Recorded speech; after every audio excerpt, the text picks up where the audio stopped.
This is wrong on so many levels. Can kids consent? Do you think kids are capable of consenting to this? No, they're not. Being a parent is loving the hell out of your kids and helping them see around corners. What's the youngest patient that you've operated on?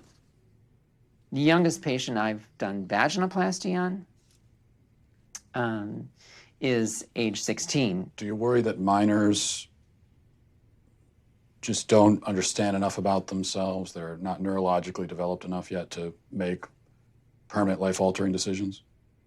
Absolutely not. A young person's self-perception, one day they may be clear, the next day they may be totally confused and not sure, and you're affirming it with hormones that have never been used in this way in the field of medicine. You're talking about puberty blockers? Blockers and then opposite sex hormones. At what age does the medical transition begin with medication? So medical affirmation begins when the patient says they're ready for it. So that could be a kiddo who is just starting puberty and panicking because they're getting breast buds or their penis is getting bigger and busier and they're worried about all kinds of masculine changes. And that way, puberty blockers, which are completely reversible and don't have permanent effects, are wonderful because we can put that pause on puberty. Just like if you were listening to music, you put the pause on and we stop the blockers and puberty would go right back to where it was. The next note in the song just delayed that period of time. You can just pause puberty. No, you can't. And then pick it up? No, you can't. In the future? No, you can't. How many studies do they have, long-term studies, on hormone blockers with children? None. I just spoke a month or two ago with a mother whose 14-year-old daughter was put on blockers.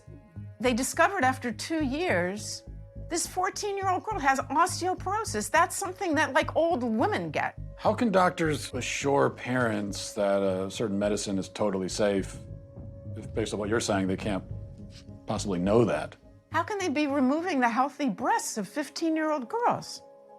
How can they be sterilizing kids? How can this whole thing be happening, Matt? Every child that they convince is transgender and in need of medical transition, it generates $1.3 million to pharma. And we're believing a pharmaceutical company, Lupron, hormone blockers, reversible, so they say. Well, the truth is that in 2003, Lupron was sued and deemed a criminal enterprise by the US government. They paid the most fine of any pharmaceutical company at that time, $874 million, wrote a check. Is Lupron chemical castration?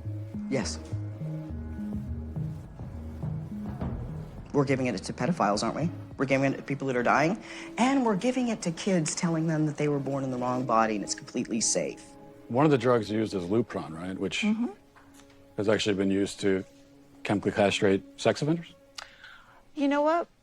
I'm not sure that we should continue with this interview because it seems like it's going in a particular direction. Well, you're a medical professional. I am a medical professional. So you don't want to talk about the drugs that you give to kids, or?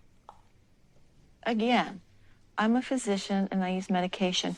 You're choosing exploitive words. Drugs I give to kids. I'm choosing a chemical word that was in a dictionary. That's not a correct term for puberty blocking. I could like look it up on my phone, but I'm pretty sure if I looked it up, like, you can look it up on your phone. It says medical definition: the administration of a drug to bring about a marked reduction in the body's production of androgens and especially testosterone. And I'm saying, as a pediatrician who takes care of hundreds of these kids, when you use that terminology, you are being malignant and harmful. I mean, there are some who would say that giving chemical castration drugs to kids is malignant and harmful. It's about the context of caring for a child and seeing the suffering that kids can have that have not been in affirmative home situations. What do you say to the claim that, well, we have to do this for these kids because if we don't, they'll kill themselves. They'll resort to drugs and self-harm. A lot of them were hurting themselves. A lot of them were suicidal before they even discovered gender. That is never part of the discussion. And they say, What would you rather have? A living daughter or a dead son? If this is what the professionals are saying, it's terrible emotional blackmail. Hello? Hey, is this? This is, yes. Hey, it's Matt Walsh. Where are you right now? I'm in Vancouver, British Columbia, Canada right now. Are you able to leave? I'm not able to leave BC. I can't even go to another province in Canada right now. And it's because I'm technically out on bail. What happened exactly?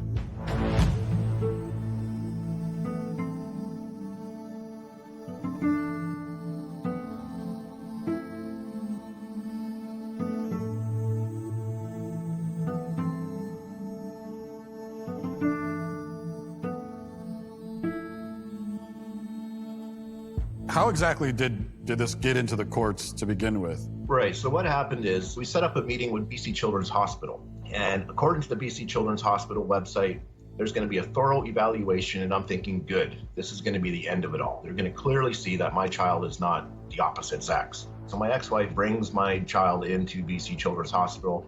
I get a call less than an hour into that appointment is that they were going to pump her full of cross-sex hormones within the hour. And I put a halt to that. I said, no.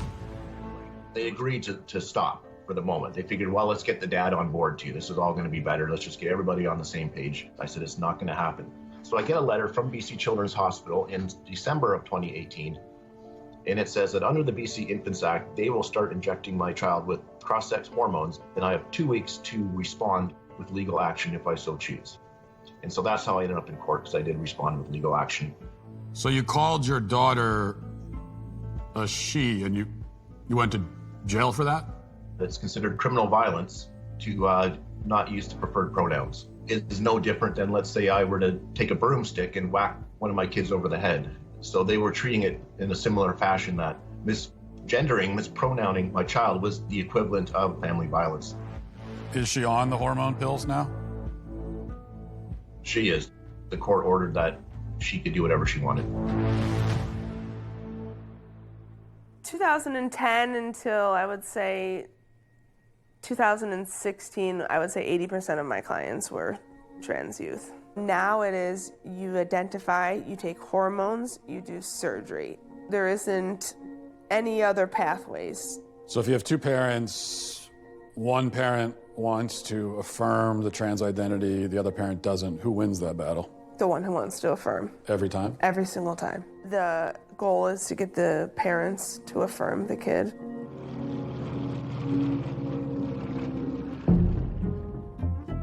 There's no such thing as a gender-affirming therapist. That's a contradiction in terms. Why? Because you don't affirm if you're a therapist. It's not your business to affirm. You come to see me because there's something wrong. Maybe you come to see me because a destructive element of you is wreaking havoc in your life. I'm on the side of the part of you that wants to aim up, man. That's what I'm on the side of. Okay, now I don't know what that means in your case, but we're going to talk about it. Am I going to affirm what you think? No, it's not up to me to affirm it. You don't get a casual pat on the back from a therapist for your pre-existing axiomatic conclusions. That's not therapy. That's a rubber stamp. Is anybody at any point explaining to these kids the real long-term consequences of hormones and puberty blockers? I don't think they're explaining it to the kids. So that has frightened me, that it's become, that we're even talking to the kids about it at 10. We're presenting it in schools. So this generation, they're the lab rats. Biological sex, binary. It's been binary for like 100 million years, longer than that. Temperament is not binary, temperament or personality. So that's gender. Temperament is gender? Well, gender is not a good word because it's vague and it isn't measurable. So do we need it? Why can't we just say temperament? What do we even need the word gender for? Well, I don't need it.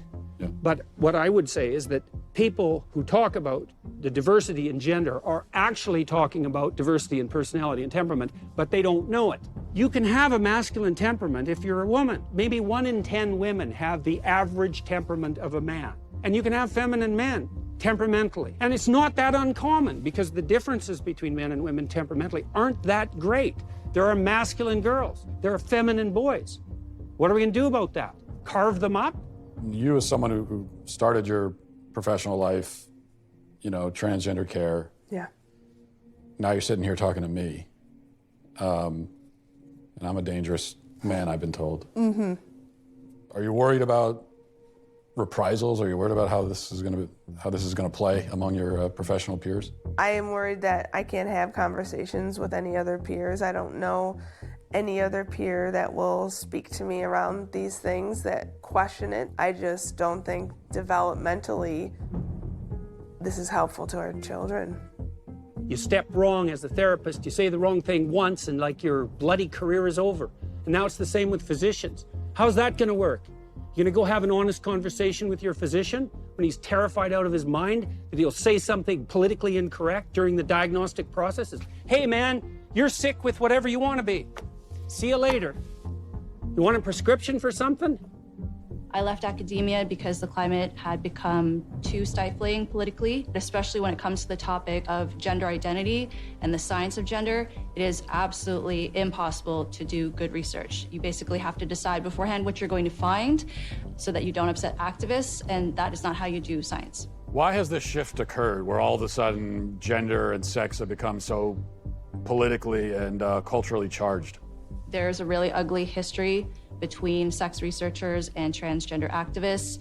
In the past, if any sex researcher spoke out about science that went against activist orthodoxy or particular narratives that activists wanted to promote, they would basically have their personal and professional reputations ruined. So what you see is that only experts who toe the party line and say the things that activists like, those are the people who get attention, those are the people who get lifted up in the media. And also, I would say people are incentivized to go along with the activist narratives and gender ideology because that helps their career. Trans is very cool.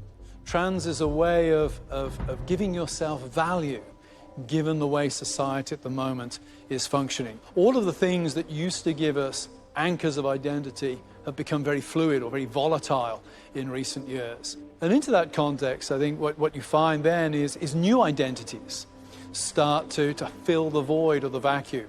Whereas in the past, I might have got my sense of self-worth from being part of the village where I grew up.